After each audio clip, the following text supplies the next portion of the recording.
नमस्कार। सेहत से जुड़े हमारे खास कार्यक्रम हेल्थ गुरु में स्वागत है आप सभी का। मैं हूं आपके साथ ज्योति सिंह। जोड़ों में दर्द आज एक बड़ी और आम समस्या बनती जा रही है। ये समस्या इसलिए भी गंभीर हो जाती है क्योंकि हाल ही में इस समस्या से पीड़ित मरीजों की संख्या तो बढ़ी है, लेकिन उम्र घट गई है। जिनमें से ज्यादातर उम्र ये देखा जाता था कि बड़ी उम्र के लोगों को ही जोड़ों का दर्द होता था, लेकिन अब ये सीमा भी धीरे धीरे खत्म हो रही है। जॉइंट पेन की बातें यंग जनरेशन में भी देखने को मिल रही है। इसलिए ये बहुत ज्यादा जरूरी हो जाता है कि आखिर ये समस्या क्यों हो रही है, क्या इसका इलाज है, इस पर हम चर्चा करें। तो शुरू करते हैं अपना खास कार्यक्रम हेल्थ गुरु।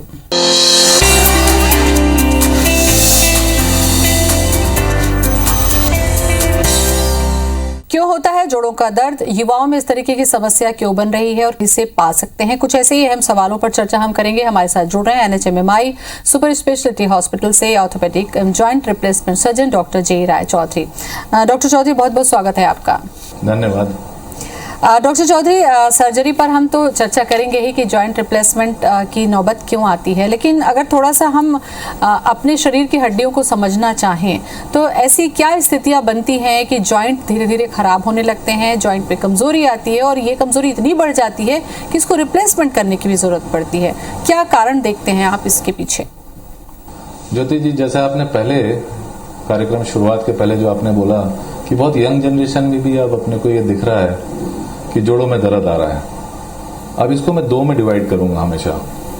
एक वो यंग पेशेंट जो कि सही में किसी बीमारी से पीड़ित है, और एक पूरा दूसरा हाफ है जो कि शायद इससे बच सकता था, लेकिन क्या कारण है कि वो बच नहीं पा रहे हैं और क्या उनकी दिनचर्या है जिसके कारण कि वो स्थिति में पहुंच गए। अब मैं इसको तीन चीज है जिसको कि फोकस करूंगा। एक है उनके daily routines, sporting activities. Outdoor almost बंद हो गया, इलेक्ट्रॉनिक्स और इसके बीच में ही फंस गया पूरा यंग जनरेशन। ये बहुत बड़ा कंट्रीब्यूटिंग फैक्टर है कि उनको जोड़ों में दर्द हो रहा है। बोन का क्वालिटी बहुत वीक हो रहा है जो कि पहले नहीं दिखता था। अगर आज से 20 साल 25 साल पहले अपन देखेंगे, जो आउटडोर एक्टिविटीज लोग करते थे अब शायद नहीं करते हैं। सेकेंड हो गया खाने पीने का तरीका, ये बहुत बड़ा फैक्टर और है। और थर्ड है कि सूरज से दूरी बन गई है लोगों की।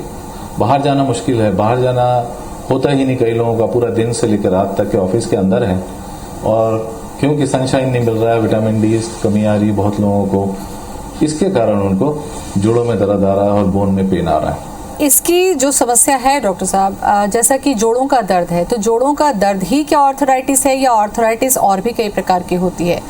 लक्षण पर भी हम चर्चा करेंगे। सबसे कॉमन आर्थराइटिस जो रूमेटॉइड आर्थराइटिस है, जिसको अपन गठियावात बोलते हैं, वो सबसे कॉमन है। अगर परसेंटेज वाइज बोलेंगे अपन तो एटलीस्ट 70% इसके कारण लोग ग्रस्त है।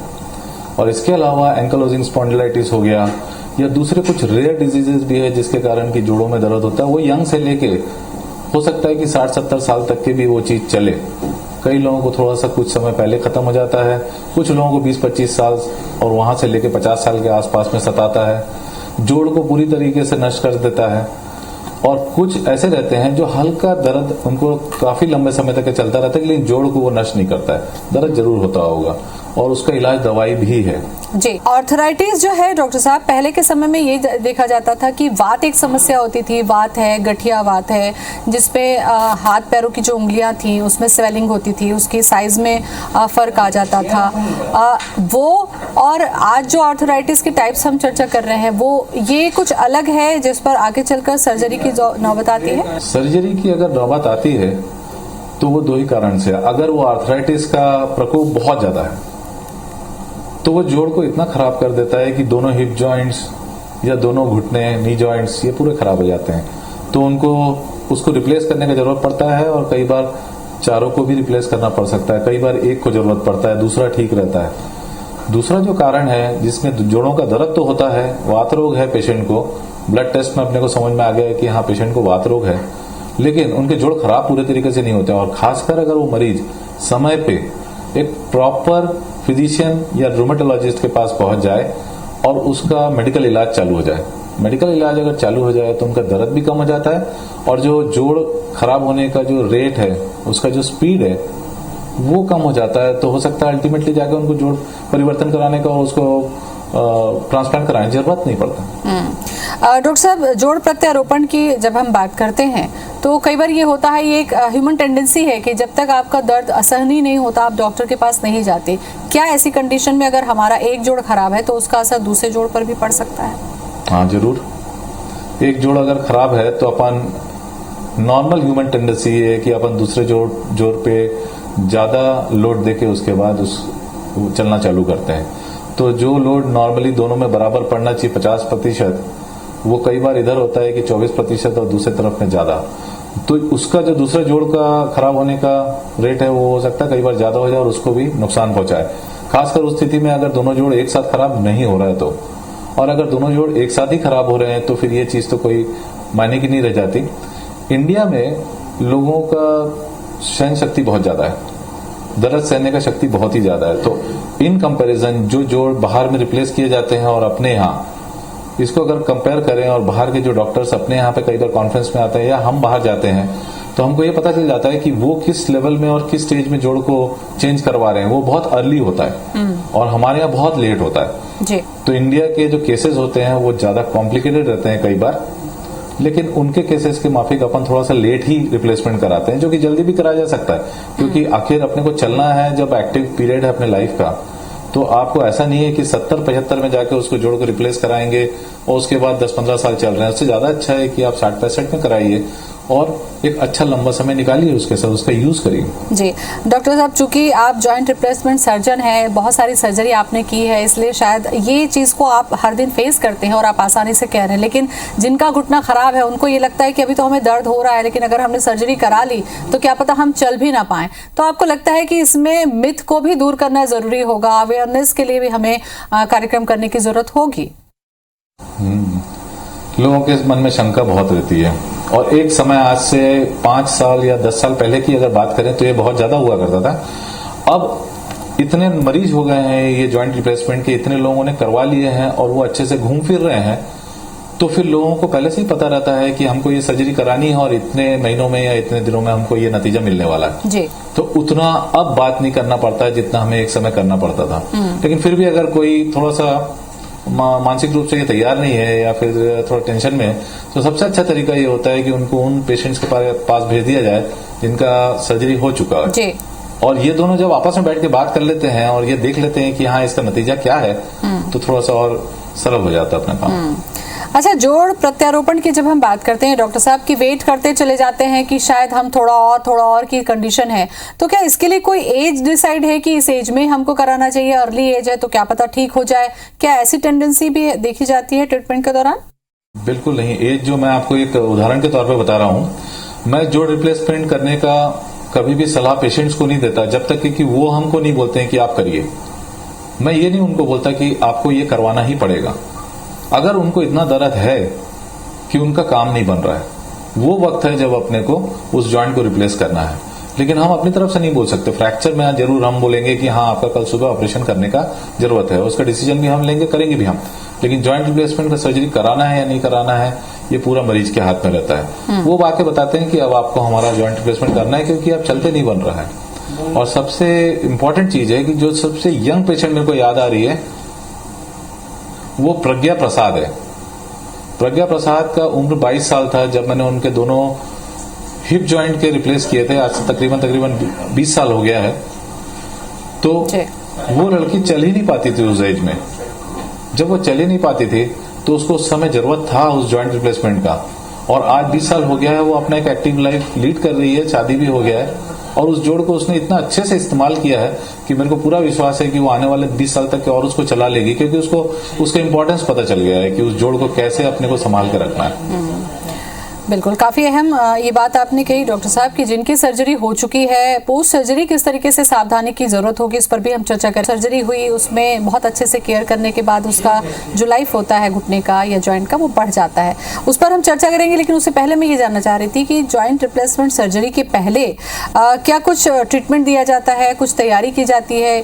क्या इस दौरान ऐसा होता है कि इस ट्रीटमेंट के बाद में सर्जरी की जरूरत नहीं पड़ती, ट्रीटमेंट से ठीक हो जाते हैं पेशेंट? अगर जॉइंट रिप्लेसमेंट अपन करने का सोच रहे हैं तो फिर और दूसरे किसी ट्रीटमेंट का तो उसमें सवाल नहीं उठता, क्योंकि फिर ये एक्सट्रीम है, लास्ट स्टेप है। इसको तभी अपन डिसीजन लेते हैं जब वो अपने को करना ही है जी। तो फिर ना फिजियोथेरेपी काम करेगा, ना मेडिसिन काम कर रहा है, ना पेशेंट को, और वो सब करके हम देख चुके हैं काफी समय तक के, और तब जाके इस डिसीजन पे आते हैं कि हाँ इनको ऑपरेशन का जरूरत है। तो ये तो एक हो गया। और इसके पहले जो पेशेंट को जब समझाया जाता है वो है कि ऑपरेशन के जस्ट बाद हमको कितना दिन लगेगा चलने में, कितने समय में जाके आप एक्चुअली अच्छा चल पाएंगे। तो वो महीनों में होता है, कई बार तो 2 दिन में चलना चालू हो जाता है, लेकिन पूरी तरीके से अगर कोई मरीज अच्छा होता है तो वो फिर 3 से 4 महीने में जाके पूरा अच्छा होता है। तो इस दौरान क्या एक्सपेक्ट कर रहा है वो पेशेंट, वो सब पूरा समझाना जरूरी है। कैसे एक्सरसाइजेज होंगी और जॉइंट रिप्लेसमेंट करने के पहले जो दवाइयां लगती हैं वो, ये सब पहले से बताया जाता है मरीज को, ताकि वो थोड़ा सा मेंटली प्रिपेयर्ड रहे कि कल क्या होने वाला है, आने वाले हफ्ते में क्या होने वाला है, 1 महीने में क्या होने वाला है, और 5-6 महीने के बाद उनको कैसा लगेगा। बिल्कुल डॉक्टर साहब, चूंकि सर्जरी में भी अब एडवांस टेक्नोलॉजी आ चुकी है, क्या आपको लगता है कि इस सर्जरी में भी कुछ नया एडवांसमेंट हुआ है, कुछ नए तरीके अपनाए जा रहे हैं अब सर्जरी में इजी करने के लिए? नए तरीके में सबसे अच्छा जो हो रहा है कि 2 जोड़ होते हैं एक घुटने में, 2 साइड्स होते हैं, मीडियल और लैटरल। उसमें अगर दूसरा वाला साइड अगर अफेक्टेड नहीं है तो पूरे घुटने को बदलने का अपने को जरूरत नहीं है। तो यूनिकॉन्डाइलर नी रिप्लेसमेंट जिसको बोलेंगे अपन, वो जरूरी है उन केसेस में जिसमें कि सिर्फ वो आधा टुकड़ा ही अपने को जॉइंट रिप्लेसमेंट करना है, जिसमें कि परेशानी आई है। तो उसमें 2 फायदे होते हैं कि उसका जो चीरा है वो भी बहुत छोटा सा लगता है, और पेशेंट का जो रिकवरी टाइम है वो बहुत फास्ट हो जाता है। और खासकर अगर पेशेंट यंग है और उनको जोड़ के रिप्लेसमेंट का जरूरत है तो ये वाला टेक्निक सबसे अच्छा फायदा करता है। एक चीज और है कि ऑपरेशन के तुरंत बाद जो दर्द होता था वो दर्द बहुत ज्यादा हुआ करता था, मरीज को बहुत ज्यादा परेशानियां हुई करती थी। तो हमारे एनेस्थेटिस्ट टीम और जो पोस्ट ऑपरेटिव टीम रहता है, जो आईसीयू का टीम रहता है, उन लोगों के पास बहुत सारे अच्छे अच्छे तरीके आ गए हैं कि इस पेन को मैनेज करें, ताकि वो पेशेंट का जो ओवरऑल कंफर्ट रहता है बहुत अच्छा रहता है, और जो एक्सपीरियंस होता है वो अच्छा रहे। नहीं तो वो जो दर्द के कारण उनको ऐसा लगने लगता है कि ये तो बहुत ही ज्यादा पेनफुल प्रोसीजर है। और उसी कड़ी में अब हमारे पास एक नया इंस्ट्रूमेंट्स आ रहा है एनएचएमएमआई में, जिसको कि कंट्रोल्ड, पेशेंट कंट्रोल्ड एनेस्थीसिया बोलेंगे, एपिड्यूरल एनेस्थीसिया। तो पेशेंट के हाथ में ही एक छोटा सा रिमोट कंट्रोल के जैसा एक स्विच रहता है कि उनको जैसे ही दर्द बढ़ना स्टार्ट होता है तो वो इमीडिएटली उसको थोड़ा सा प्रेस करते हैं तो एक मात्रा में एक दवाई उनके स्पाइन में चले जाता है और दर्द इमीडिएटली खत्म कर देता है। पहले ये होता था कि दर्द बढ़ने लग जाए, फिर आप कंप्लेंट कर रहे हैं, सिस्टर आ रही है, वो जब तक कि आपको लगा रही है तो 20-25 मिनट निकल जाता है, और उसमें फिर वो दर्द का एहसास बहुत ज्यादा हैवी होता है। लेकिन अब ये थोड़ा सा पेनलेस प्रोसीजर में आ गया है, दर्द को कंट्रोल करने का एक बहुत अच्छा तरीका आ गया जी। डॉक्टर साहब, चूंकि अगर हम घुटने की बात करते हैं तो जो व्यक्ति जॉइंट पेन से सफर कर रहा होता है, उसका चलना फिरना बंद हो जाता है, वो बहुत ज्यादा हेल्दी हो जाता है, कई बार देखें कि मोटापा बहुत ज्यादा हो जाता है। तो ऐसे में जब सर्जरी होती है तो इस मोटापे का कोई असर पड़ता है क्या, कि जो नया घुटना लगा है उसके ऊपर कोई दबाव पड़ता है, या चलने फिरने में फिर उसको बहुत ज्यादा डर की वजह से भी तो कुछ ऐसी समस्या नहीं होती? ये बहुत अच्छा क्वेश्चन है। इसका कारण है कि अगर कोई बहुत फैट है भी, अगर वजन बहुत ज्यादा है तो भी जॉइंट रिप्लेस तो हो जाता है। जॉइंट रिप्लेसमेंट में जो जोड़ है वो उसका क्वालिटी भी इतना हाई होता है कि वो उतना पूरा लोड सह भी लेगा। लेकिन अगर बहुत लंबे समय की बात करें तो वो जोड़ धीरे धीरे अगर उधरता है ये वेट के कारण, तो फिर उसका लाइफ भी कम होने लगता है। देखा यह गया है कि अगर बहुत ज्यादा फैट पेशेंट है तो उनको एक बैरिएट्रिक सर्जरी करने के बाद, थोड़ा सा वेट कम करने के बाद फिर वो ज्वाइंट को रिप्लेस करें तो वो पेशेंट के हित में होगा। और दूसरा ये है, अगर बहुत ज्यादा कमिटेड पेशेंट है और उनको ये पता चल जाता है कि मैं ज्वाइंट को रिप्लेस करने के बाद दर्द से मुक्ति पा जाऊंगा या जाऊंगी, तो उसके बाद उन लोग कितना अपना फिजिकल केयर कर पाते हैं और खाने का ध्यान रखते हैं, वो चीज इंपॉर्टेंट है। वो अगर वो समझ जाते हैं तो हो सकता है जोड़ प्रत्यारोपण के बाद वो कर ले उस काम को, या उसके पहले किया जाए कोई सर्जरी से या बैरिएट्रिक सर्जरी से, या पेशेंट खुद कर ले जी, तो फिर फायदा जरूर होगा हमारे जोड़ रिप्लेसमेंट, जॉइंट रिप्लेसमेंट जी। चूंकि दर्द की वजह से वो अपने शरीर पर ध्यान नहीं दे पा रहे थे, क्या डॉक्टर साहब कि अगर दर्द खत्म होता है जॉइंट रिप्लेसमेंट के बाद में, तो क्या वो वापस अपने एक्सरसाइज में, वॉकिंग में, इन सब चीजों को वो कर सकते हैं? इस पर कोई परेशानी तो नहीं होगी फिर किसी व्यक्ति को? ये तो निश्चित है, ये तो हमेशा वो करेंगे ही। और जैसे ही जोड़ बदल जाएगा, उनका दर्द खत्म हो जाएगा, तो वो वॉकिंग, साइकिलिंग, ये सारी चीजें करने लग जाएंगे। और ये कमिटेड लोगों के लिए है। और कई बार ऐसा भी हो सकता है कि क्योंकि उनका दर्द खत्म हो गया है, उसके बाद वो ध्यान नहीं दे रहे, अपने खाने पीने का भी ध्यान नहीं दे रहे हैं, तो सिर्फ वॉकिंग साइकिलिंग से कुछ होना नहीं है। अगर नॉर्मल खाना ही चल रहा पहले जैसा, तो वेट वहीं का वहीं है, और जो जोड़ 20 साल चलना चाहिए वो जोड़ हो सकता है कि 10 या 12 साल में घिसने लग जाए। तो जी। ये एक इम्पोर्टेंट चीज है। तो लेकिन जो जॉइंट रिप्लेसमेंट किया गया है उसकी भी एज होती है, इसलिए उसके लिहाज से भी ध्यान रखने की जरूरत होती है। डॉक्टर साहब, एक चीज और कि जब पेन होता है घुटनों में, तो हमने ये देखा है कि किसी भी व्यक्ति की चाल बदल जाती है, यानी कि वो चलने में प्रॉब्लम फील करता है और वो कुछ अलग पोस्चर उसका होता है। तो क्या इसकी वजह से जो दूसरी शरीर की हड्डियां हैं उस पर कोई असर पड़ता है और रिप्लेसमेंट के बाद में वो ठीक हो सकता है?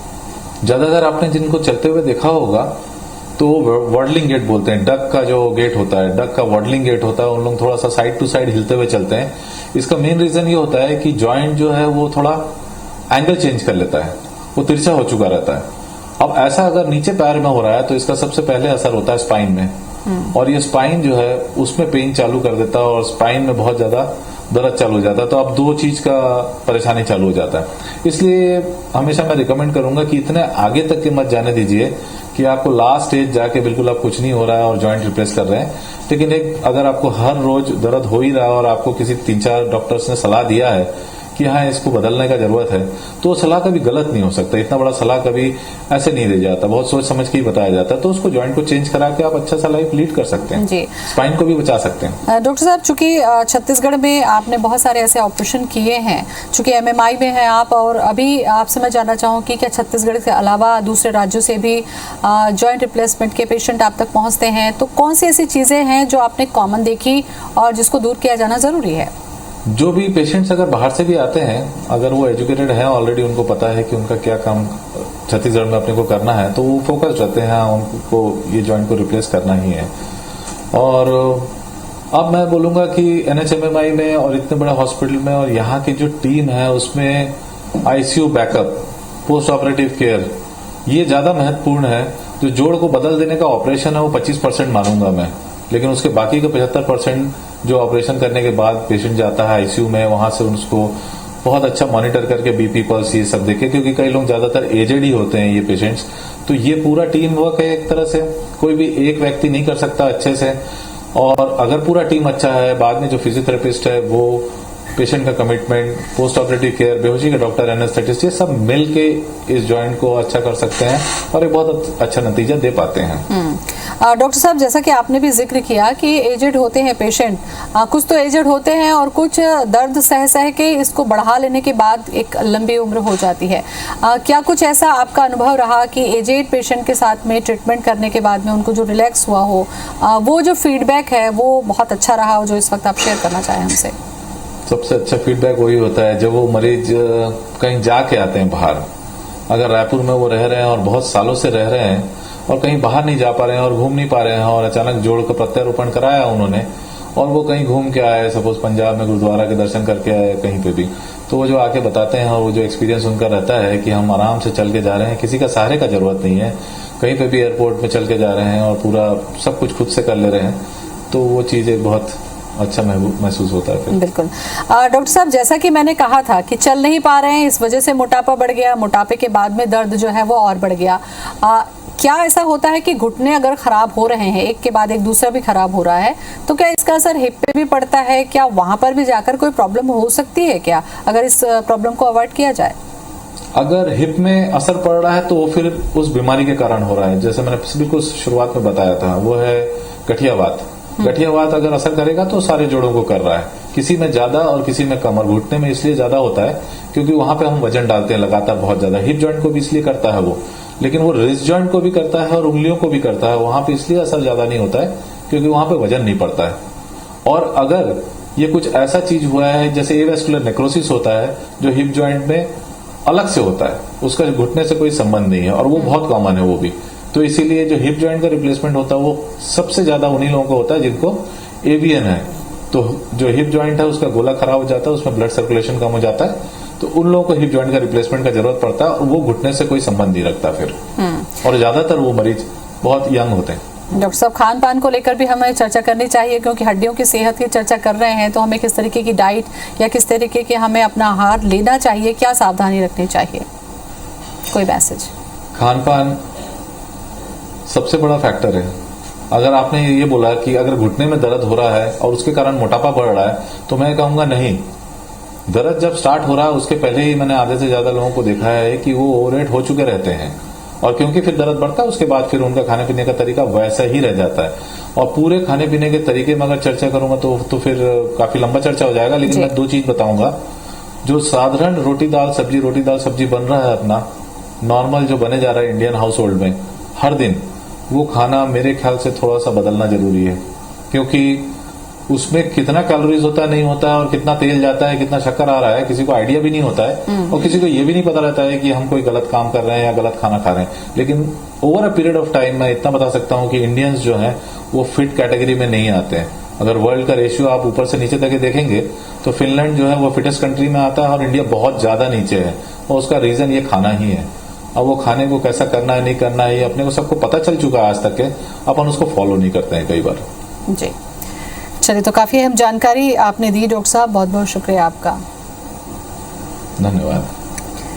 तो आज हमने चर्चा की आर्थराइटिस के बारे में। हड्डियों के जोड़ों का ये जो दर्द है, अगर शुरुआत में आपको समझ में आ रहा है कि ये दर्द आपके लिए खतरनाक हो सकता है, तो बेहतर है कि आप किसी ऑर्थोपेडिक सर्जन से मिलें और इसके लिए जो इलाज की गाइडलाइन है उसका पालन करें, ताकि आपके आगे का जिंदगी जो है वो सफर ना करे। फिलहाल इतना ही, नमस्कार।